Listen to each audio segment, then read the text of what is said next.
आपका विमोचन था।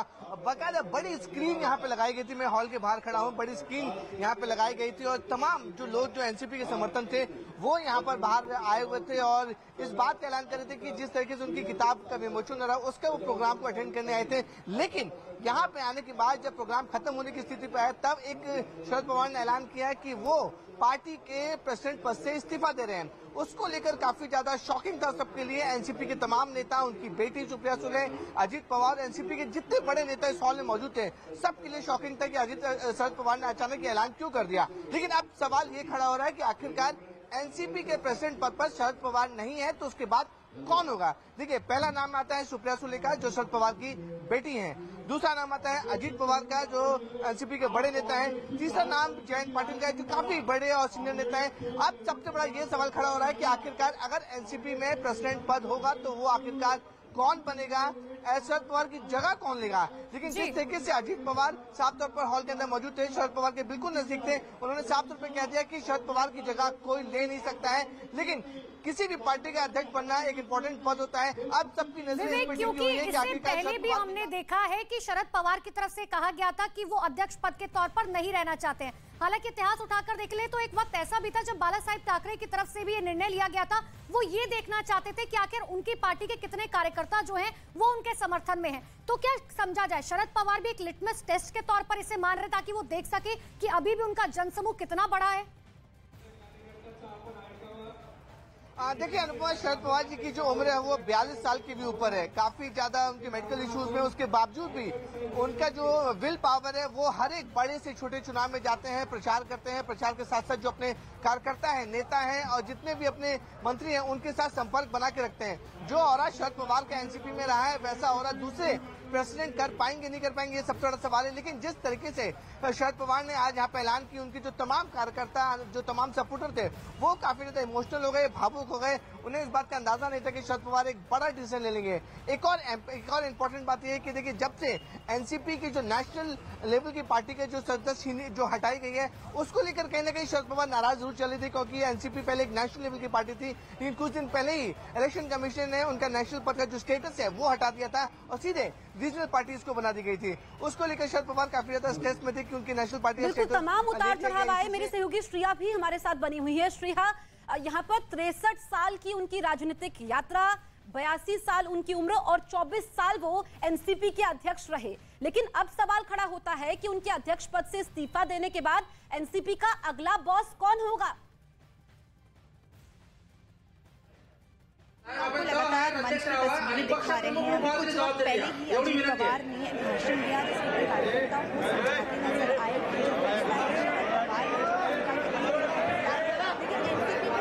तो श्रेया के पास हम लौटेंगे। ये तस्वीरें हम आपको दिखा रहे हैं क्योंकि काफी ज्यादा हलचल है। जो कार्यकर्ता हैं, नेता हैं, शरद पवार के लोग हैं, परिवार के लोग हैं, वो भावुक नजर आए, रोते हुए नजर आए, क्योंकि एक ऐसा फैसला शरद पवार ने किया जिसने सबको चौंका दिया।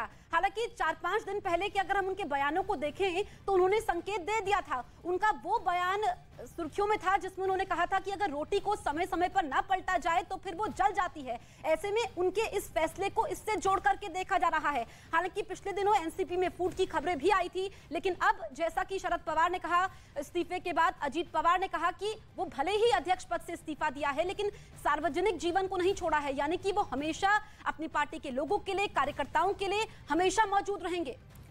तो देखिए, शरद पवार अब संन्यास लेंगे, ये होगा या नहीं, पूरी तरीके से राजनीति से बाहर जाएंगे या नहीं, लेकिन सबसे बड़ी बात है उन्होंने इस बात का ऐलान कर दिया है कि वो अध्यक्ष पद के तौर पर नहीं रहेंगे। श्रेया के पास लिए चलते हैं। श्रेया, सवाल यही बरकरार है कि अब आखिर एनसीपी का अध्यक्ष पद का भार कौन संभालेगा, क्योंकि दो नाम निकलकर सामने आ रहे हैं, या तो अजीत पवार या सुप्रिया सुले, लेकिन एनसीपी किसे चाहती है?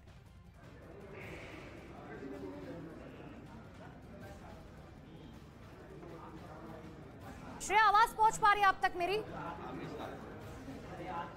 श्रेया से संपर्क नहीं हो पा रहा, फिर उनसे बातचीत करने की कोशिश करेंगे। लेकिन देखिए, सबसे बड़ा सवाल यही है कि आखिर अब एनसीपी का अगला अध्यक्ष कौन होगा, क्योंकि एनसीपी को बनाया शरद पवार ने है और अब ऐसे में उनकी तरफ से यह ऐलान कर दिया गया कि वो अध्यक्ष पद छोड़ रहे हैं। हालांकि पिछले 1.5 से 2 महीने के बीच हमने देखा था कि आखिर किस तरीके से अजीत पवार और शरद पवार के बयानों में अंतर साफ तौर पर दिखाई दिया था। इतना ही नहीं, अजीत पवार अपने कुछ विधायकों के साथ ये चाहते थे कि वो शरद पवार को इस बात को लेकर मनाएं कि अब जो है हमें भारतीय जनता पार्टी का समर्थन करना चाहिए, महाविकास आघाड़ी का नहीं। और साथ ही ये भी कहा गया कि क्योंकि जाहिर सी बात है सरकार में आना चाहती थी एनसीपी, लेकिन शरद पवार की तरफ से सीधे तौर पर इस बात के लिए मनाही कर दी गई थी। और हमारे सहयोगी नीरज इस वक्त हमारे साथ लाइव मौजूद है। नीरज, सबको चौंकाने वाला यह फैसला, लेकिन सबसे बड़ा सवाल, क्योंकि 18 सदस्यों की कमेटी तो बनाई गई है, एनसीपी का अगला बॉस कौन होगा? देखिए, अगले बॉस के लिए कई नाम हैं, अजीत पवार और सुप्रिया सुले। लेकिन आपने ध्यान दिया होगा कि अगर शरद पवार चाहते तो सार्वजनिक मंच का इस्तेमाल इस पत्र के लिए नहीं करते। अपने अध्यक्ष पद से हटने का ऐलान सार्वजनिक मंच से करने की जरूरत नहीं थी। वो चाहते तो पार्टी के स्तर पे, आंतरिक स्तर पे कर सकते थे। तो लिटमस टेस्ट तो वो कर रहे हैं कि क्या पार्टी के कार्यकर्ताओं और पार्टी के नेताओं का मत है कि कौन अध्यक्ष होना चाहिए। 18 सदस्यीय कमेटी का गठन किया है, तो 18 सदस्यों के बीच एकमत होना किसी एक नाम पे बड़ा ही मुश्किल होगा। तो एक रास्ता निकल सकता है कि 2024 के लोकसभा चुनाव तक कहा जाए शरद पवार को कि आप पार्टी का अध्यक्ष पद कंटिन्यू रखिए, 2024 के बाद कोई नया अध्यक्ष बन जाएगा, जो भी पार्टी का परफॉर्मेंस होगा उसके बाद तय किया जाएगा। 18 सदस्यों में सिर्फ महाराष्ट्र के ही नेता नहीं है, पीसी चाको है केरल से, सोनिया दुहन जो कि पार्टी में पदाधिकारी भी हैं वो हरियाणा से हैं, और भी कई ऐसे नेता जो कि महाराष्ट्र की सियासत से बाहर से हैं। तो और दूसरा पक्ष यह है कि अगर सुप्रिया सुले को यह अध्यक्ष बनाना है तो हो सकता है कि शरद पवार एक विकल्प पे यह भी विचार किया हो कि 1 साल का वक्त काफी होता है, आपको 2024 के लोकसभा चुनाव से पहले कैंपेनिंग करनी होती है, मजबूती से रखना होगा, और अगले साल ही महाराष्ट्र का विधानसभा चुनाव है। तो शरद पवार ये भी कोशिश कर रहे होंगे कि अगर अध्यक्ष बदलता भी है तो उससे एस्टेब्लिश होने के लिए तमाम बिल्कुल बहुत नीरज, वक्त और मिले। अब ये देखने वाली बात होगी कि आखिर इस इस्तीफे के बाद अब 2024 के इलेक्शन पर इसका क्या असर पड़ता है। श्रेया के पास ले चलते हैं। श्रेया लगातार हमारे साथ बनी है। श्रेया, अजीत पवार की तरफ से ये कहा गया कि इस इस्तीफे को सेहत के लिहाज से देखा जाए, लेकिन क्या सच में वाकई जो है सिर्फ वजह सेहत है, या फिर पिछले 1.5 से 2 महीनों में हमने देखा जिस तरीके से बयानों में अंतर था शरद पवार और अजीत पवार के? साफ तौर पर 1.5 महीनों से की हम आपको बता दें कि सुप्रिया सुले ने एक बयान दिया था जिसमें बहुत बड़ा आपके पास आपकी आवाज नहीं आ पा रही है, लौट रहे आपके पास। लेकिन देखिए ये सबसे बड़ा सवाल है कि क्या जिस तरीके से अजीत पवार की तरफ से कहा गया कि सिर्फ इस इस्तीफे को सेहत के तौर पर ही देखा जाए। इसी सवाल के साथ मैं विवेक के पास ले चलती हूँ। विवेक, क्या सिर्फ वजह सेहत है जिस तरीके से अजीत पवार कह रहे हैं, या फिर वजह पिछले 1.5-2 महीनों में जिस तरीके का अंतर अजीत पवार और शरद पवार के बयानों में साफ तौर पर दिखाई दे रहा था, ये भी एक वजह है? देखिए अनुपमा, देखिए डिफरेंसेस तो जरूर थे दोनों में, जो भी मतभेद जरूर हो रहे थे कि और पिछले 2-3 महीनों से ज्यादा देखा जा रहा था कि कितनी ज्यादा डिफरेंसेस थे।